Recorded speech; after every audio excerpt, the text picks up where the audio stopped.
History is full of amazing stories and memorable people. But we don't care about them. No hits, deep tracks only. Some of the most influential people in the world have been completely overlooked or just plain forgotten. We're digging deep into the history books to bring you their stories. And maybe some laughs along the way. This is History's B-Side.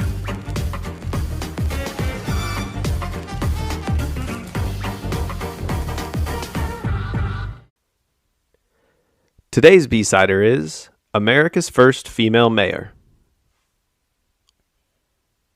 We've talked a little bit about politics on our podcast so far, specifically women in politics. Some of our past episodes, Polly Murray, Lizzie Maggi were both political influencers more so. Not that they ran for elected office, but they definitely had some progressive ideology and influenced politics of their day. Probably the most notable one that we talked about was Edith Wilson, who was the... I guess she wasn't really present when her future husband became president, but she was around during his re-election campaign, and she served as the first lady. We talked a lot in that episode about Edith Wilson acting as the president, and that was our first episode. I think we were still kind of getting comfortable in doing this, and one of, I guess, my regrets in that episode, listening back to it, is that I didn't talk really about how Edith Wilson, I don't know, we kind of made her out to sound like this heroine for women. Like she took this first step for women to be in a position of influence, but really she was not on the side of women's rights in most aspects.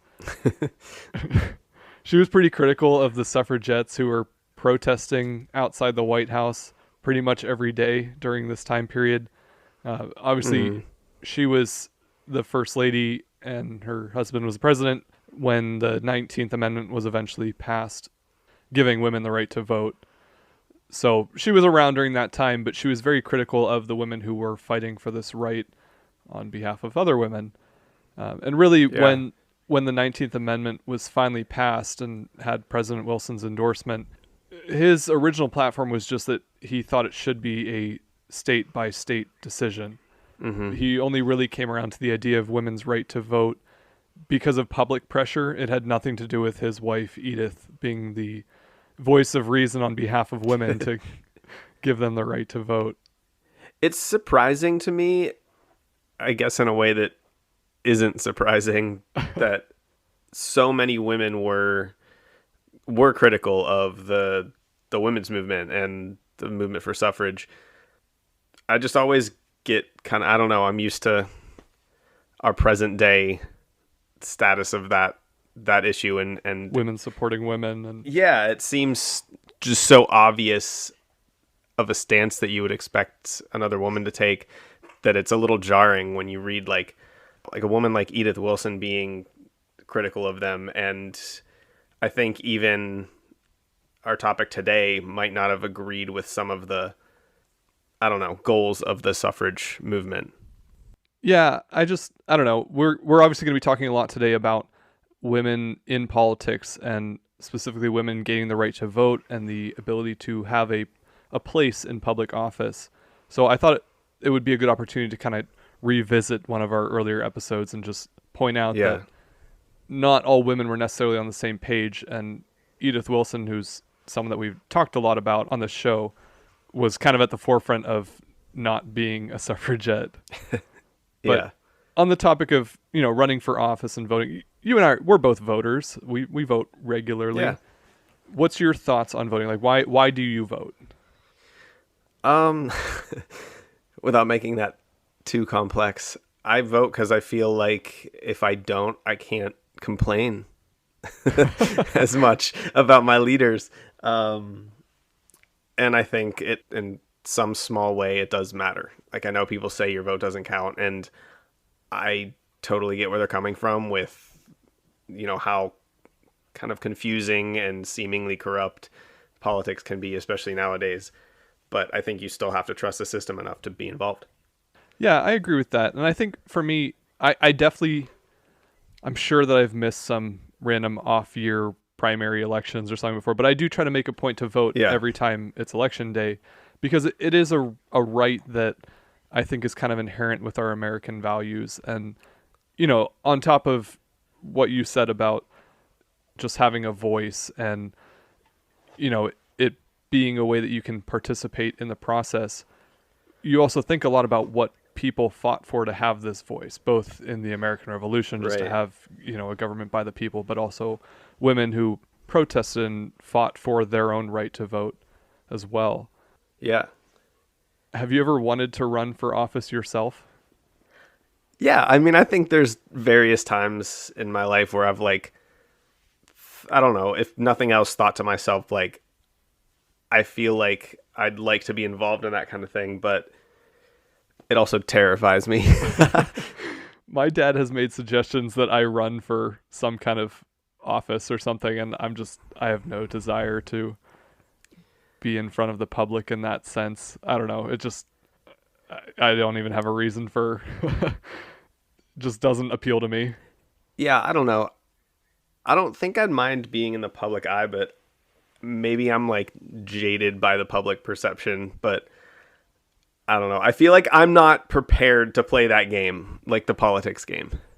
I do think there is something to, you can go in there with a really noble mindset that you can make a difference. And then once you're in that position, you start to get bogged down by the bureaucracy and how you really have to act to get things done. And you think that you're doing that to make a difference, but really you're just kind of playing the same game as everyone else. Yeah, that was a good way to put what I meant. I think it's funny. I mean, just in the American culture, we've added elections to pretty much every aspect of life, even on a local level, smaller things. Yeah. And we have student councils while we're in school, and any kind of extracurricular organization that you're in, we have elections for things like that. Did you ever serve in any that sense? I never served on student government. I don't know that I've ever been elected for anything other than best dressed. I had to get out in front of you on that. I think I was my room representative, my homeroom representative in 6th grade for student government or student council. But aside from that, and Rita recently found out that I was our high school band vice president, which was literally had no responsibility or anything. But that was kind of a funny conversation. And then I had that brief involvement in student government at YSU, but that wasn't me running for office. I was on the elections board, and that was a total nightmare. That was just a disaster. It was a bad year for it. Yeah, for sure. But I don't know, when I think about those, we never have any reservations about, who is voting or who is running for office. We've always had, and obviously this is our present day. I mean, we were in school in the 2000s, 2010s, but we always had women running for office or women participating in voting, and you never had any thoughts about, it doesn't matter that she's a girl, if she's qualified or if I like her, I'm going to vote for her. It doesn't really matter that it's a girl versus a guy or anything like that. Yeah. But it does seem that as we get older, or as we get into more official positions, we tend to have more reservations about voting for women. And I don't know that that's not, I don't mean you and me specifically, but just as a society, we vote for men more than we vote for women. Right. Well, and I think part of that is I guess I see all these little tiny, I don't know what you want to call them. I don't want to use the word, it's not a microaggression. It's not anything like that, but it's just little ways in which we change our thinking when we're looking at a woman versus looking at a man. And I think a lot of those are really hard to pick out and even know you're having. You know what I mean? I mean, I think we're going to talk about a lot of that in this episode, so I'm kind of glad that you said that. But it's not right, but it's something that happens, and that's something that I think we just need to get out of our mindset when we're thinking about politics and we're thinking about qualified leaders. We need to evaluate people in the same way. Yeah. But that's still very much a part of our culture, is that you look at women and you're focused on more so the way she's carrying herself or the way she's presenting herself versus her qualities as a leader and her qualifications. And that's something that's just not good. We don't do the same thing to men, and that's a problem. Right. I do feel that we've seen a bit of a resurgence of women in politics in America, especially recently, with Hillary running her 2016 presidential campaign, and even earlier than that. But I think that point, combined with, Trump's perceived attitude towards women, inspired really a lot of women to start running for office, or for people to be voting for women, to realize that we should have a bigger place for women in politics. Yeah.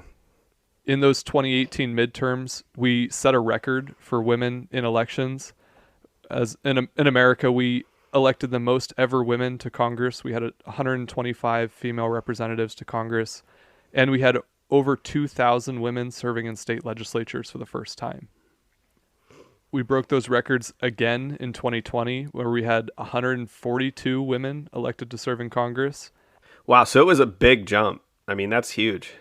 Yeah, I mean, just in the last couple of years, we've really seen the growth of women in American politics.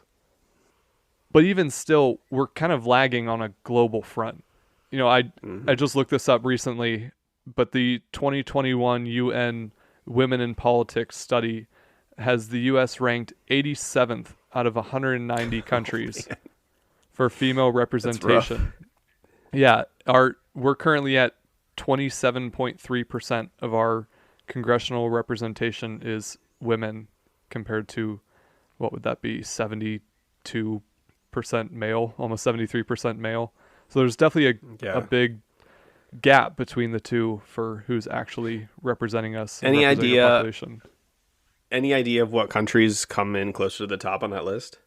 And what, if this might be even harder to ask, but what their makeups are? So I'll give you the top, I guess, 4 or 5 countries as far as women representation as a percentage of their version of parliament, so Congress or whoever the elected representatives of the country are. And it's kind of surprising, actually, which countries are at the top for women representation. Number 1 is Rwanda at 61.3% female. Dang. And really, I'm looking at this, and the top few countries you would not have guessed as being, leaders in female representation. Number 2 is Cuba at 53.4%. The UAE, United Arab Emirates, is at 50%. They're even. That surprises me. Right? And then the next top couple, they're all at around 48%. Nicaragua, New Zealand, and Mexico. So it's really surprising. Like, you wouldn't, I guess, expect any of those countries to be in the top couple. Yeah.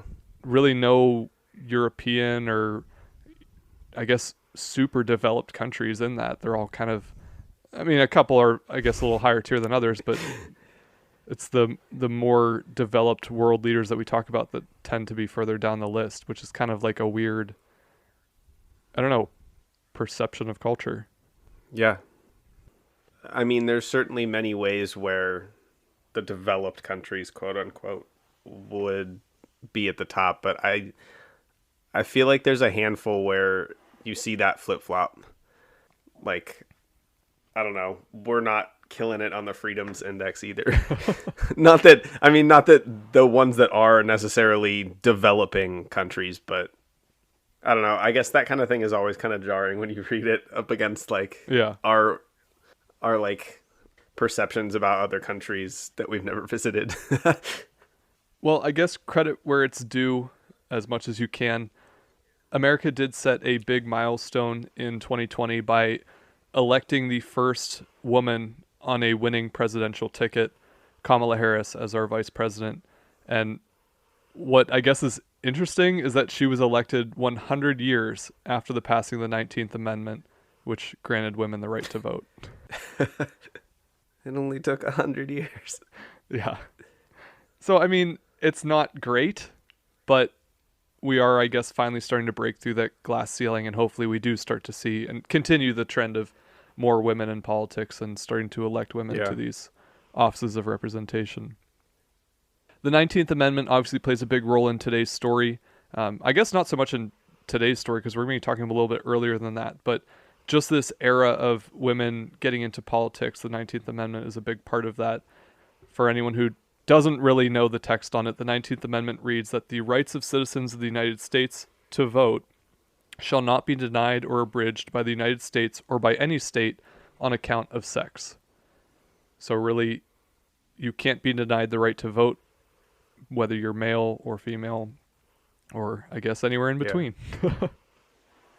The 19th Amendment was certified by Congress on August 26, 1920.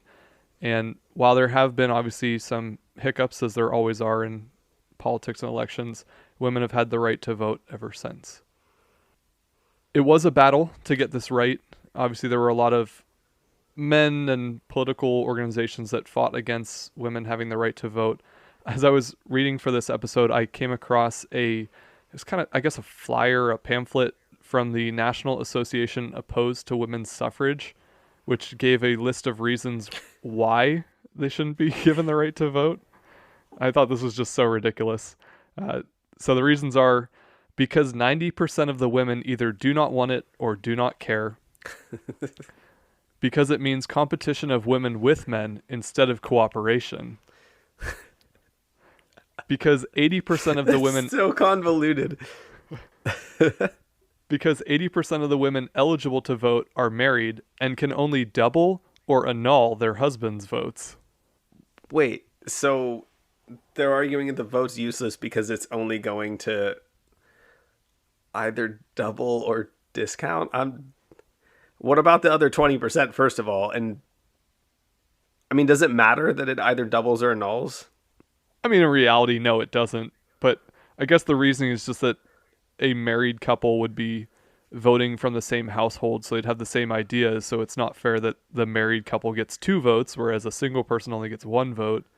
But really... But they're 2 people. Yeah, that's true. Wow. I mean, I guess when you're coming from a place of like seeing the family unit as the primary thing instead of the individual. Yeah, let's play devil's advocate for the anti-women's suffrage people. I mean, I'm trying to be empathetic to their ideas. Not that I agree with them. I'm just trying to hear them out. A couple of the other reasons given were because it can be of no benefit commensurate with the additional expense involved. Because in some states, more voting women than voting men will place the government under Petticoat Rule. And because it is unwise to risk the good we already have for the evil which may occur. Evil? What evil was to come if women were put in charge? Oh, I want to talk see about the that in political this ads from episode. back then. I think that's just a scare tactic for fear of the Fantastic. unknown. I mean, like, we have a pretty smooth running government already with these men in place, so why would we risk that with women involved? Really, these governments are very corrupt. Obviously, that's just how human history is, but they don't want to risk what they have going for them, where all the men are in control, with the possibility of women getting into politics and kicking the men out. So the one of those specifically we're going to talk about is the idea of petticoat rule or petticoat government. I've never heard this term before this episode. I hadn't really either. Rita actually mentioned it to me, and that's where I kind of got the idea to find this episode and get this topic. But petticoat rule was something that it's a term that can be used either in a positive light or a negative light. So I guess the best way to define petticoat rule is just government by or the predominance and influence of women in domestic, political, or public life. So from a positive perspective, it's an example of female empowerment or just their elevation in society, specifically when it comes to politics. But when you're using it in a negative term, it's just really, like we talked about, fear-mongering. It's the misogynistic fear that women are going to be a threat to the appropriate leaders of government, which are, men. The people who have always been the leaders up to this point. The term, where it comes from, petticoat, obviously refers to, a petticoat is just any undergarment that's worn beneath a skirt or a dress. So it's obviously a female garment. So the distinction there is really just that men would be wearing pants, whereas women are wearing petticoats. So that's kind of like the almost sort of a slight because Yeah. if there was a woman in this time trying to perform a man's role, she would be wearing pants. But because she's wearing a petticoat, that's the distinction for her to not be qualified as a government leader. But really the more positive viewpoint of the term petticoat rule and why women kind of embraced it is because the petticoat would be worn in a more formal setting. So a woman in a position of authority or position of power would dress in a nicer way. So it's kind of one of those terms that's almost been reclaimed by the people that it was supposed to victimize, and been put in more positive light. Petticoat rule will really be a theme of this entire episode. I know this intro is getting a little bit longer than what we normally do, but we're going to give a couple examples of petticoat rule in the early years, even before women's suffrage was granted by the 19th Amendment. And then we'll talk about our main topic, who came even slightly earlier. The first example we're going to talk about is from a town in Umatilla, Oregon. This took place in 1916, and it's known as the Petticoat Revolution. So in Oregon, women were first granted the right to vote in 1912. Back then, states could make their own decisions about who had the right to vote. So a few states actually did start to grant women the right to vote even before it was a constitutional amendment, which mandated all states follow that. When that happened, did women gain the right to vote in national elections or just state? When a state decided it, it was a state Yeah, by like state when- cases. So like Oregon granted women the right to vote, but Oregon could decide whether they could vote in state elections, federal elections, local elections, anything like that. It wasn't necessarily uniform by every state. Once it became a U.S. constitutional amendment, at that point, women were granted the right to vote in all elections everywhere, mandated by the federal government. Okay, I gotcha. So in Umatilla, Oregon, there was a group of 7 women who were pretty upset by the way the town was being run. It was sort of deteriorating. The law enforcement was really bad. So these women devised a plan to secretly run for office. Now, at this time, local laws didn't require anyone to disclose their candidacy until Election Day, when their name appeared on the ballot. So most of these women didn't even tell their husbands that they were running for office. They kept it a secret and really only campaigned in private to other women living in the town. Then, on Election Day, the poll workers really didn't even expect women to come vote because it was still a new right for them. Women really hadn't been voting up to this point. So they just assumed that the women wouldn't think that they'd really have much of an impact on the election. They'd probably just stay home and not even use their right to vote. But in reality, all of the women from this town showed up to vote, and all 7 women won their races. The women on the ballot captured the positions of mayor, treasurer, auditor, and all 4 of the open city council positions on the ballot. The most interesting one is the newly elected mayor, whose name was Laura Starcher, defeated the incumbent mayor, Mayor E. Starcher, who was her husband, by a vote of 26 to 8. She beat her husband? And he had no idea she was on the ballot until that day. Oh my God, that's awesome. Do you know if they ended up staying together, or did that end the marriage? I think he eventually came around to the idea. But what's funny is the New York Herald, which was a newspaper at the time, wrote an article talking about her inaugural speech as she was becoming the mayor of the town. And they described her speech as largely devoted to a skillful dissection of mere man's foibles, weaknesses, faults, shortcomings, vices, general uselessness, and worthlessness. Hey, can't disagree with some of those. Yeah, that one hurts. Worthlessness.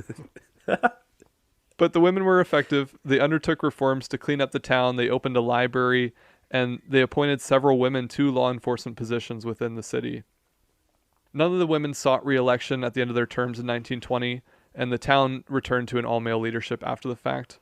But their success through their plot inspired a lot of similar election revolutions in nearby towns.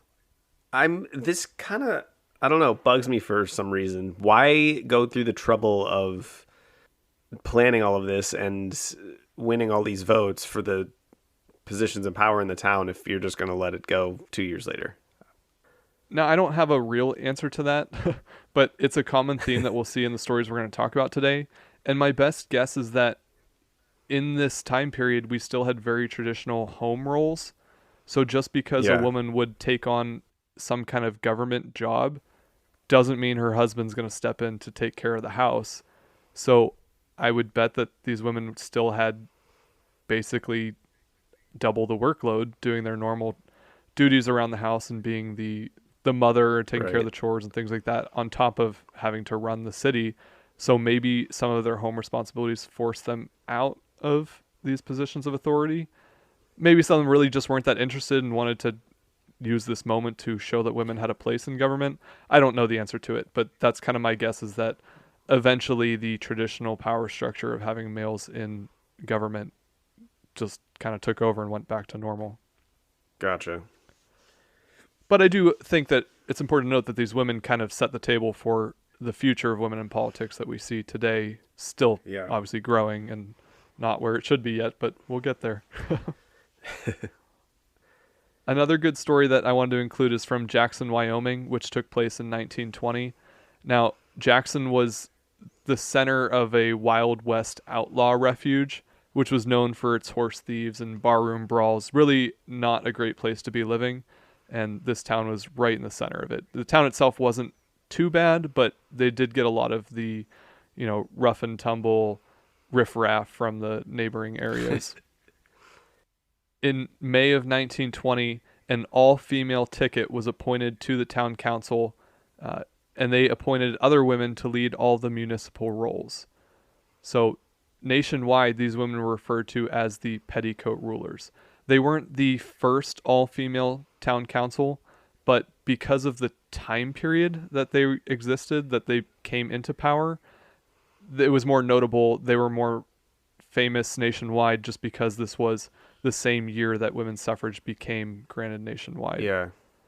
Wyoming itself granted suffrage in 1869. They were actually the first state to do so.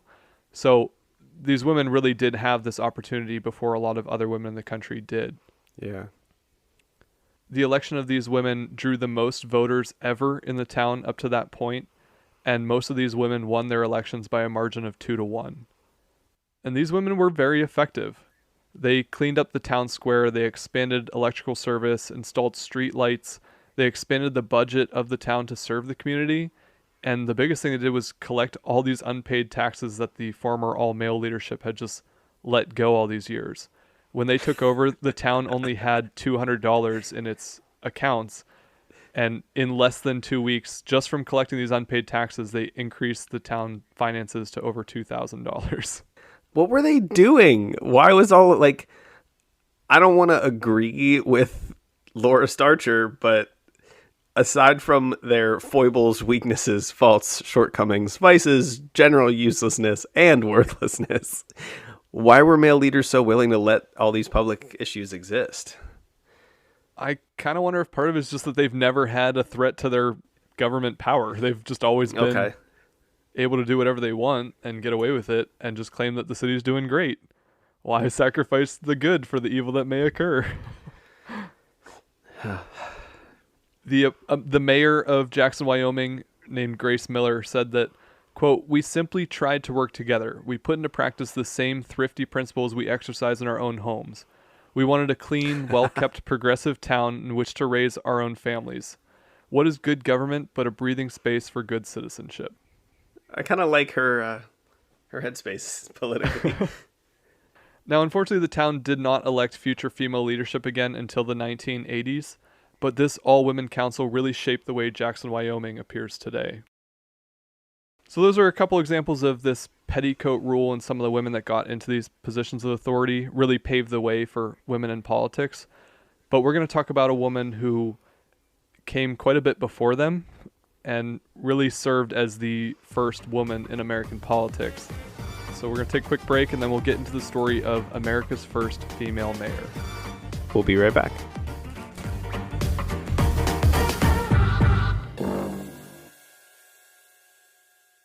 Matt, you like coffee, right? I love coffee. Would you ever want to buy me a coffee?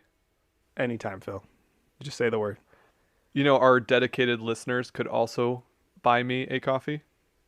Could they buy me a coffee as well? They could buy you a coffee. This sounds fantastic. We set up this service called Buy Me a Coffee at buymeacoffee.com/historiesbside. And people can buy us a coffee? Yeah, it's really just a way for people to support the show if they enjoy the show. And if they're listening to the show, we sure hope you enjoy it. Yeah, otherwise you're just, wasting your time. At buymeacoffee.com/historiesbside, there's 3 ways that our listeners can interact with the show. Number 1, you can just donate to the show by clicking Buy Them a Coffee. 2, you can join as a member for $10 a month or $100 a year. Being a member gains you some pretty cool perks. You get access to our monthly bonus episode, History's B-Side Battles, access to our future episode queue, a name shout-out on a future episode. We'll also send you a handwritten thank you postcard and sticker set, and more perks will be announced as we continue on. There's also some different extras that people can get on our Buy Me a Coffee website. Things like choosing the topic for a future episode. If there's a lesser known person in history that you have an interest in, let us know and we'll do an episode all about them. You can also buy sets of custom postcards, sticker sets, and future merchandise that we add on there as well. Or you can draft your own advertisement script and we will promote whatever you want in a segment like this. The website again is buymeacoffee.com/historiesbside. Matt, Yeah. you owe me a coffee. Oh. Do I get a coffee too? You're buying. All right.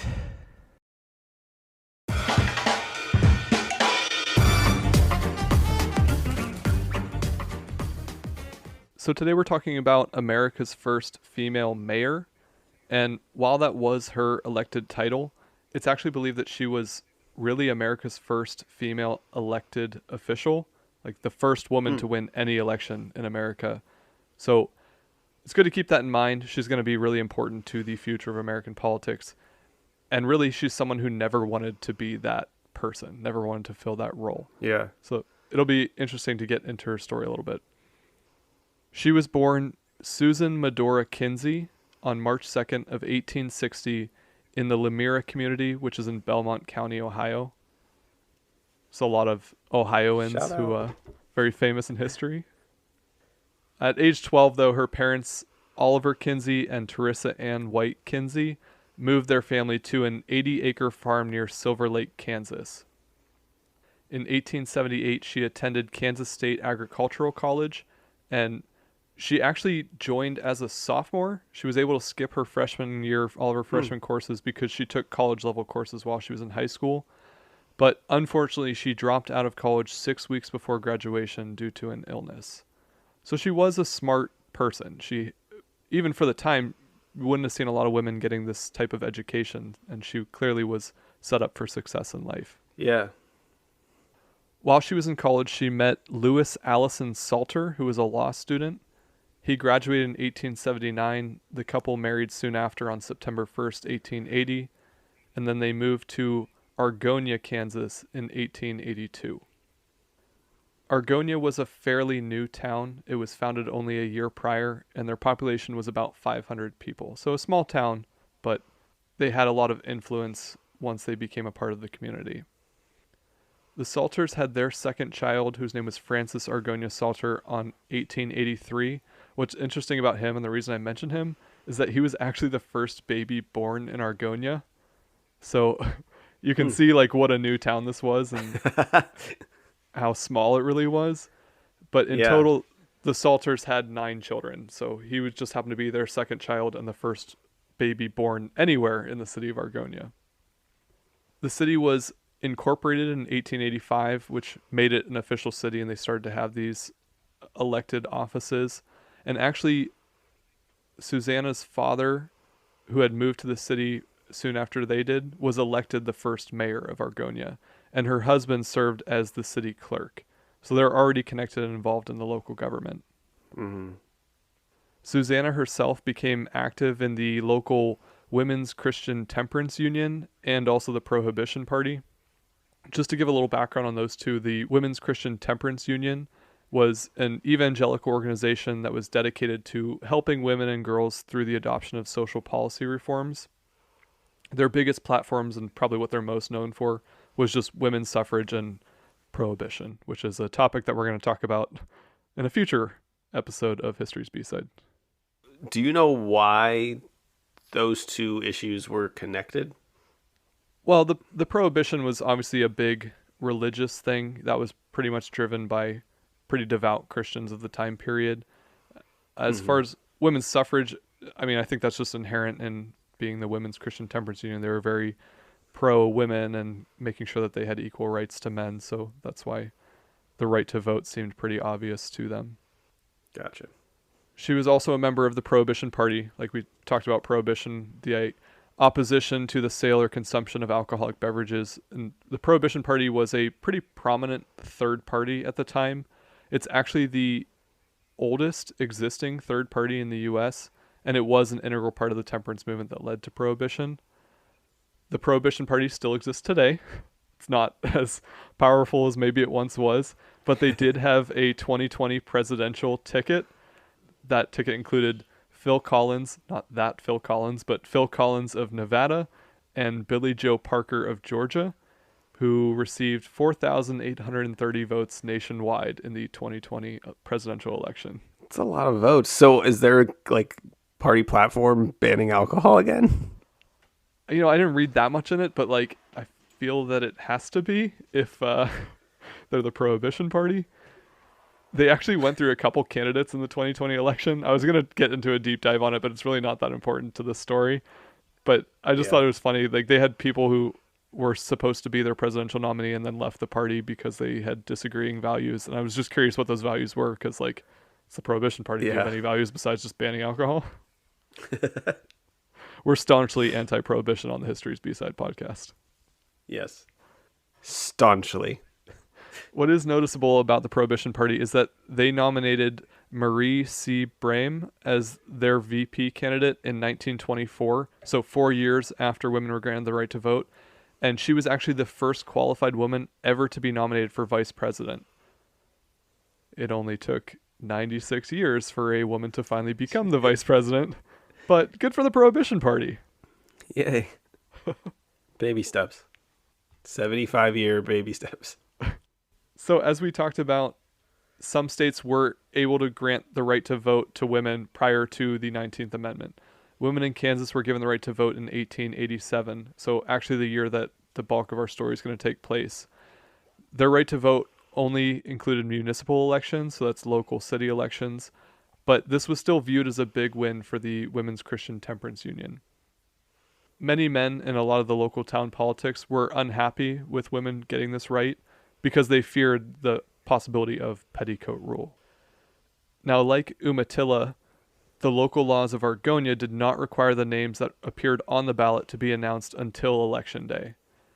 So there was a group in Argonia, a group of anti-women's suffrage men, who secretly nominated Susanna Salter to have her name appear on the ballot as a mayoral candidate. The Women's Christian Temperance Union itself had submitted a list of their own endorsed candidates, which were all men, to serve in this on the ballot in this local election.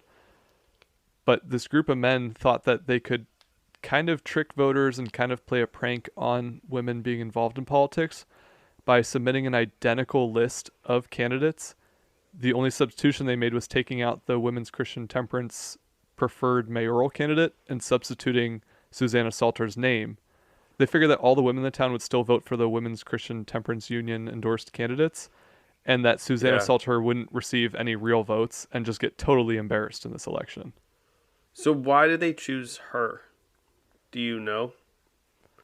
Like, I mean, she's basically just getting put up as like a straw man, right? Like, yeah, and I think it might have just stemmed from the fact that she was one of the more notable women in the town. Obviously, her husband is in the town government already, or in the city government already. Her father was the first mayor, so she is well known and one of the leaders of this group of women. So they figured by, embarrassing her in this election that it would really discourage other women from getting involved in politics. gotcha. Okay. They thought it would sort of humiliate her. They would prove that there really wasn't a place for women in politics, and that it would discourage future women from attempting to run for office themselves. Now, on election day, when people started to see the ballot, Republican Party officials discovered what had happened, and they quickly contacted her to see if she would be willing to serve if she won the election. They went early in the morning and found her at her home just doing laundry.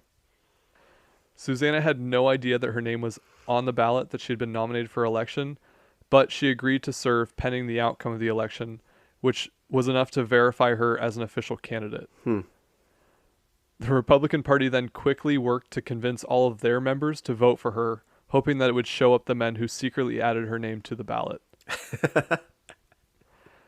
The Women's Christian Temperance Union also abandoned their endorsed candidate for mayor and instead voted for Salter. I mean, it makes sense. They get all the rest of their candidates and get a woman in office. Yeah. So the result was that Salter won the election easily. She won with over 2/3 of the vote that were cast in the election, and she was confirmed as America's first elected female mayor on April 6th, 1887, at the age of 27. So it backfired. Any response from the crew who thought they were going to play a joke on her?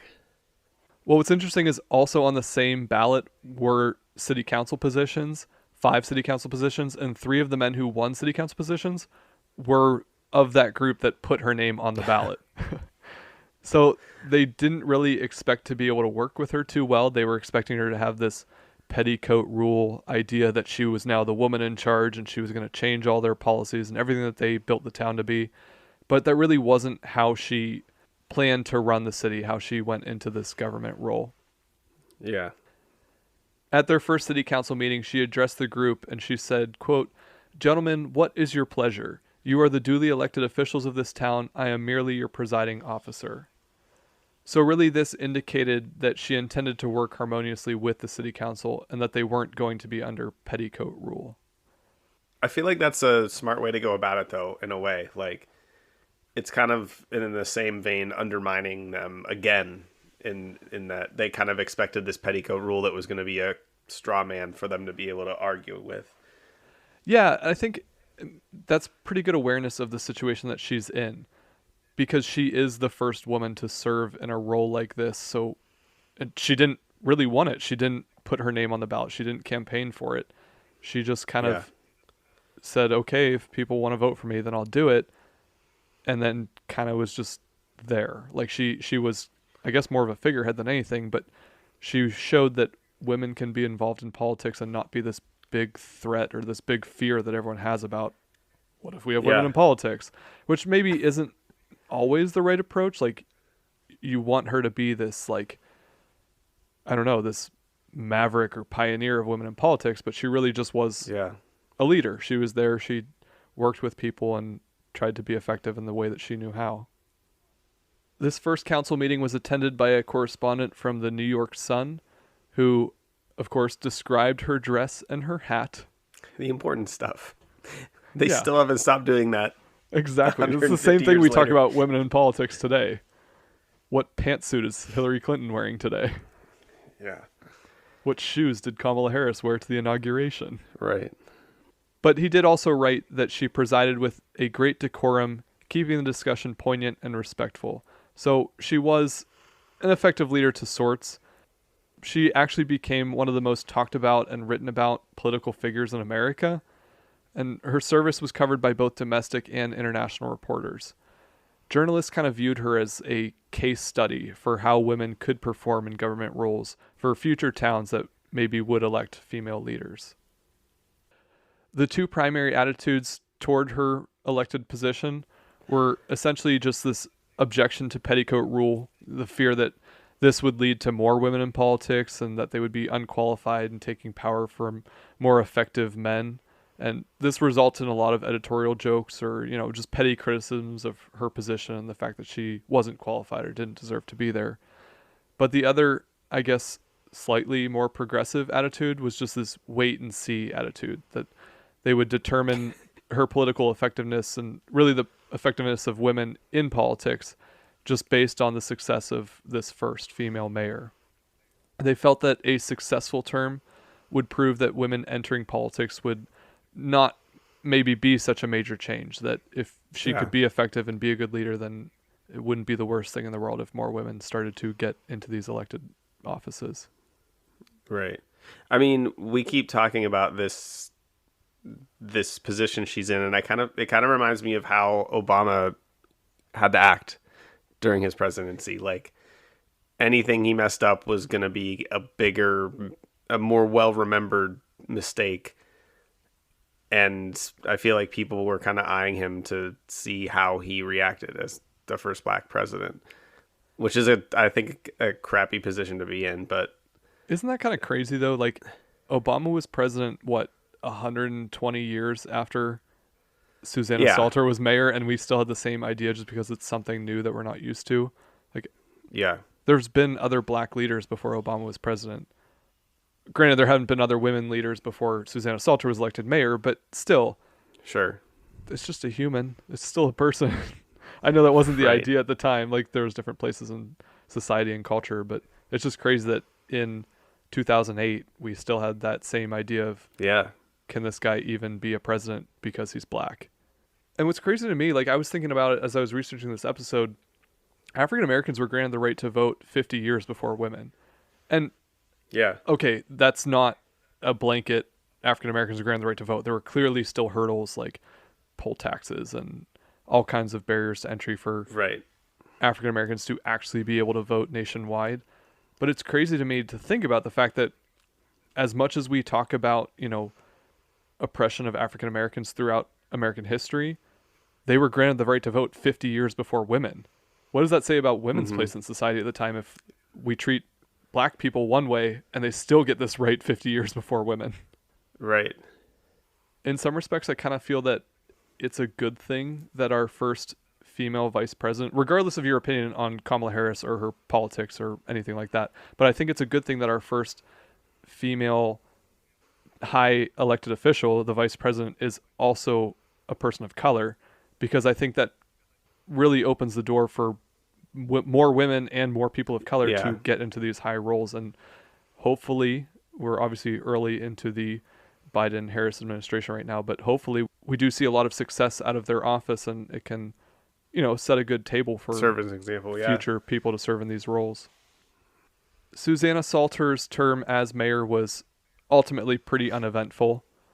They didn't really pass any new ordinances. There was no major things that took place while she was in office, but she did work well with the council and was described as a skillful parliamentarian.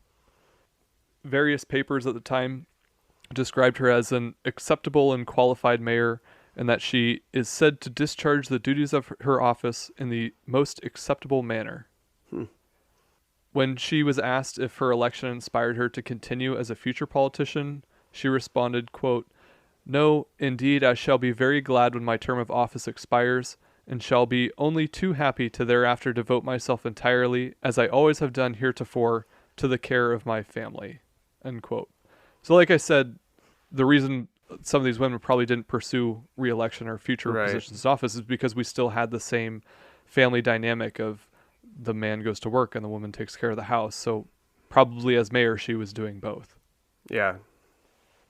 The Salters had 4 children before she was even elected, and she actually gave birth to another child while in office. Dang.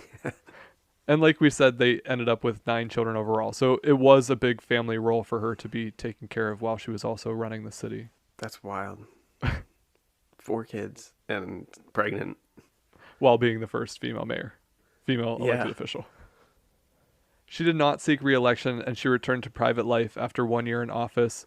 She was paid $1 for her service, which, adjusted for today's money, gets her the grand total of $28. For how long? For 1 year? For a year of work? Yeah. Really not a great salary. Was this comparable to what a male mayor would make? It seems like a laughable amount of money. I don't know what male mayors were paid at the time. I don't know. I could see it either way, that it's just because, okay, being an elected official then wasn't a full-time job. Like today we elect a mayor and that's their full-time job. Most of these government positions it's something that you do on top of whatever your day job is. So I don't think they necessarily relied on that $1 for income, but also that seems kind of ridiculous to Pay the mayor $1. Yeah. When one local paper reported that she is tired of the burdens of office, she plans to return to private life and leave the government of Argonia to the care of the sterner sex, i.e. males.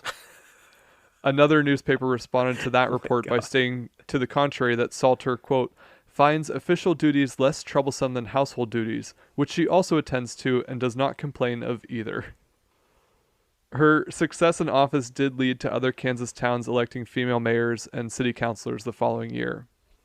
This was obviously unwelcome by the anti-Petticoat Rule men who believed that women were entering politics for the purpose only of reforming men. They were shutting down billiards halls and promoting prohibition. You know, everything that makes life great for the men.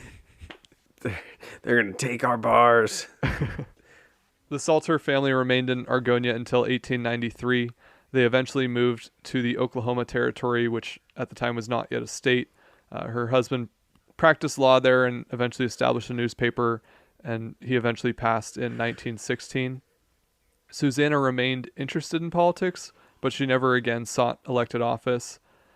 In 1933, she returned to Argonia for a ceremony where she was honored with a bronze plaque in the public square, which recognized her as the first woman mayor in the United States.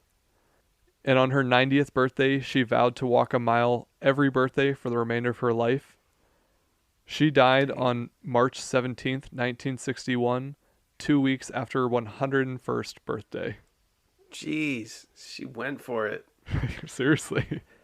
That's early for that too. Like being born in the 1800s and living 100 years is impressive. Yeah, that's crazy to think that she lived until the 60s. Like, that just seems so recent. She was buried alongside her husband in Argonia, and their former home in Argonia is now a museum, and it was added to the National Register of Historic Places in September of 1971. The only other person I want to talk about on this episode, which really doesn't have anything to do with Petticoat Rule, but I figured since we're talking about women in politics and first women in politics, I also wanted to mention the first African-American woman elected mayor in the United States. Her name was Ellen Walker Craig Jones. She was born June 5th, 1906 in Franklin County, Ohio. Another Ohioan in history. She was elected mayor of her hometown of Urban Crest in 1972. Like I said, she wasn't a part of this Petticoat Rule era. She comes a little bit later. But I still thought it was worth mentioning because she is kind of in that B side of someone you probably haven't heard in history, but is still breaking barriers, at least in American history. Sure. She was an active member of her community in various organizations prior to her serving as mayor. But once she was in office, she secured a $3 million housing project for the poorer citizens of the community. She improved local infrastructure, and she really modernized the town. She served as mayor until 1975 and then eventually passed in 2000. See, men, it's not that bad. They do good stuff. So that was a little bit about, women entering the political sphere. We talk a lot about women that were around early in American history. I guess not that early in American history, but early in what we would consider modern American history. So it's interesting to see like these women finally break that glass ceiling and get into these positions of power, and they're successful and they're effective and they make their towns better. And then why do we have such a hang up when it comes to women serving in government 100 years later? I don't know. I mean, I do know, but I don't understand. That's the better way to phrase it. Like I said, I think it's all those tiny things that we don't notice. The biases we have. I had this conversation with someone the other day, and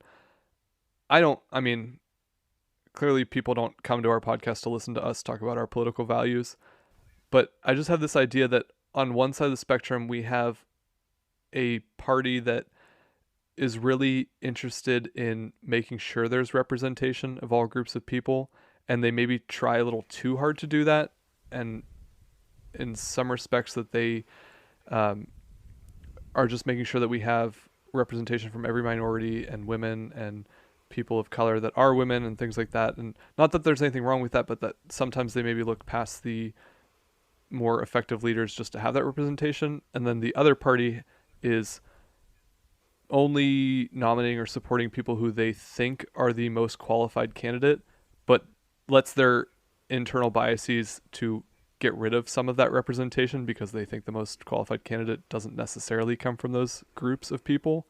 Yeah. And I don't, like, clearly there's no right answer for one side or the other. And I think the proper answer is always somewhere in the middle. I think that's kind of where we get into our struggle of electing both the most effective people and also having proper representation of our citizens in our society. Right. It'd be a lot easier if people stopped being so weird and just looked at the quality of the human.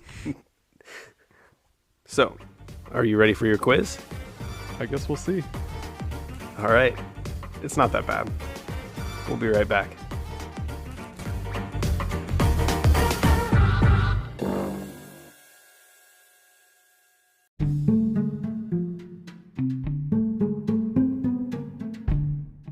Hi, I'm Megan, And I'm Taylor. and we're the hosts of Fancy Town Crimes. Two best friends that cover the horrible. He's doing that like horror movie crawl that people do, you know, when they like crawl. No. Yeah, like super creepy. And sometimes silly crimes that happen in wealthy towns. He was naked with a mask and a tube sock. Reality has left the building. Don't let us fool you though. We're middle class broads poking fun at the rich. So join us for some laughs and gasps as we unpack the crimes of the upper crust. Check out our antics on Apple Podcast, Spotify, or wherever you get your podcasts. When we decided to make a podcast, the first thing we did was download Anchor. Because we have no money, and Anchor is free. You can also record and edit your podcast right from your phone or a computer.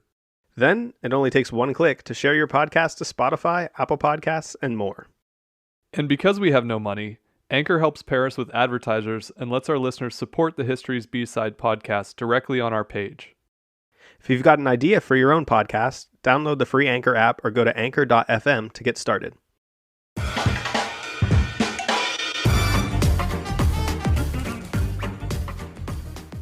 All right, welcome back. So, as many of our listeners know, we like to end every episode with a short quiz just to test out our host and see what he might have learned during his research, and also to give you guys a fun way to test yourselves and your own knowledge. We've got a couple good questions, I think, for you tonight. The first one I kind of stumbled on in just reviewing your notes, and it's not really of much consequence. I just think it's kind of like a funny way we think about history, like just what I assumed this number would have been. But the town that she was mayor of, Argonia, Kansas, you mentioned at one point the population had reached 500 people. As of the 2010 census, what was the population of the town? I feel like it's going to be like stupid small. Is it like 100? No, it actually increased. Oh. As of 2010, the population of the town was 501 people. I just thought it was so funny when I saw that it had increased by one. I didn't look at many other years. As of 2020, actually, it's shrunk. It's 461 now, but I just thought that was a really funny, like... It's probably all descendants of people that lived there when she was there. Small town, Kansas. Yeah. So for your second question, we talked a lot about different women in leadership positions, and we mentioned Hillary Clinton and Kamala Harris, but long before either of them were alive, what woman became the first female nominated for President of the United States in 1872 by the Equal Rights Party? I've definitely read this, but I have, like, nothing's jumping out to me. And I don't even have any good guesses, so I'm just going to say Susan B. Anthony. Her name was Victoria Woodhull. Oh. Same as, I don't know if she's related, but same as the Woodhulls and the Culper Spy ring. Yeah, the Culper ring. A little bit of a time gap between those, though, so that'd have to be a distant descendant. Interestingly enough, so for some reason I thought Henry Ward Beecher was from Youngstown just because one of our college buildings is named after him. But she spent Election Day in jail after publishing an article that accused him of adultery. What? How is she connected to him? I don't know. It doesn't, I mean, this is a really short excerpt about her. Huh. So we spent some time this episode talking about the different reasons people believed women weren't fit for leadership. And one of those theories, based in some mainstream science of the time, said that women simply had inferior brains and a finite amount of energy, and that thinking too much would lead to what system of theirs to malfunction. Oh my gosh. I feel like I'm going to get in trouble for answering this question. I mean, you're going to be right if you feel like you're going to be in trouble for it, because it's exactly what I think you would expect. Well, I mean, I feel like the obvious answer is like the neural system, because you're talking about thinking too much, but I just feel like the answer is going to be something terrible. So, like, I don't know, the reproductive system. Yep, you're absolutely correct. The theory was that they would develop unhealthy reproductive systems. Because what That's else all is they're life good for if for, not so, for making yeah. children?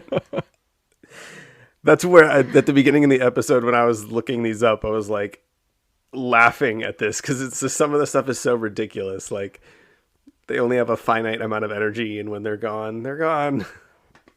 They won't be able to have babies or make us sandwiches because they'll be too busy running the country. Yeah. Just wild. Our country has come far and still has so far to go, but... Oh, jeez. Well, I feel kind of bad that the episode ended on a terrible note like that. I shouldn't have used This that was as the all last about, question. Women pioneers in politics. And well, anyway, thank you for listening. Thank you to all the women who tune into our podcast, and hopefully the story was, I don't know, good until that last one. Inspiring. That was a poor choice in quiz questions. I do think we are trending in the right direction as a country, but we have a lot of room to grow. Yeah. We've said before, history is very slow moving, and we learn from it. 75-year-long baby steps. Thank you so much for listening to our podcast. Please feel free to let us know what you think about it. You can write to us or contact us on social media. Thanks for listening, and we will see you next week. History's B-Side is an independent, listener-supported podcast. Leave us a review or subscribe to the show on your favorite podcasting service. And follow along on Facebook, Twitter, and Instagram at History's B-Side. Send us your feedback or inquire about sponsorship and advertising opportunities by emailing us at historiesbside@gmail.com. You can donate to the show at buymeacoffee.com/historiesbside. While you're there, check out our membership perks, merchandise, and more. This episode was researched and produced by your hosts, Matt Melito And Phil Hall. Thanks for listening to History's B-Side.